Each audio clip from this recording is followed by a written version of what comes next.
Toto je Nintendo Switch 2. Konzola, o ktorej budete rozmýšľať 30 minút, či si ju kúpiť a či nie.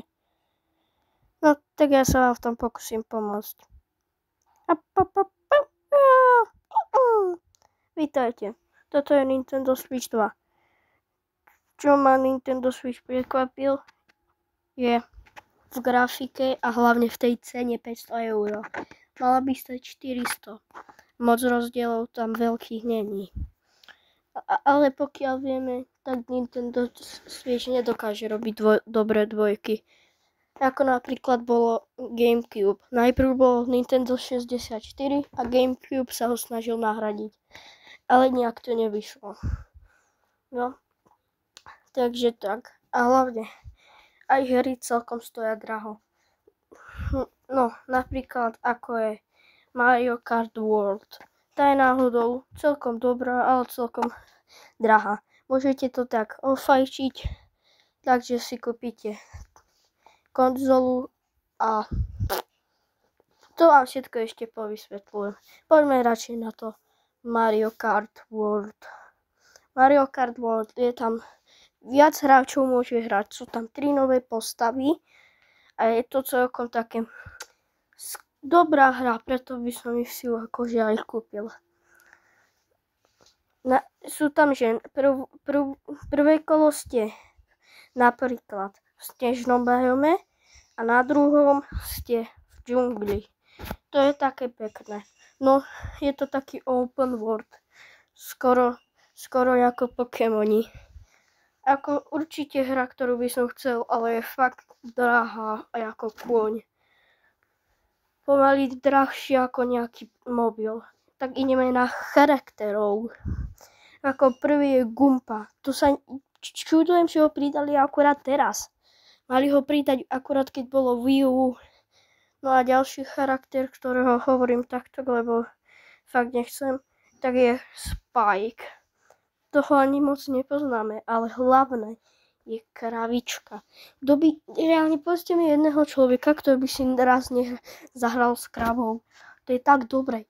Reálne za chvíľu tam bude dinosaurus, T-Rex z Mario Odyssey. Ty kokos bude jazdiť, ale fakt som rád. Ja si určite budem furt používať, takže tak. A kto by nechcel, reálne typek je prvý s Mariom a vy prídete, ty kokos, ho predbehnete s nejakou kravičkou, ty kokos. Kamo, jeho 500 € Nintendo je v Rímavskej Sobote, to je úplne ho zdemoluje, reálne. Bananáza Donkey Kong je nová hra, ktorá je super podľa obalov a podľa toho, čo som si zistil. Je to pekná hra a určite, ale fakt podľa mňa to začne tak, ako Minecraft film. Ako malý som ťažil ničiť všetky litosférické dosky, všetky steny, všetky jaskyne. Aby som získal nejaký banánik. To je úplne pekne normálne určite hra, ktorú by som chcel.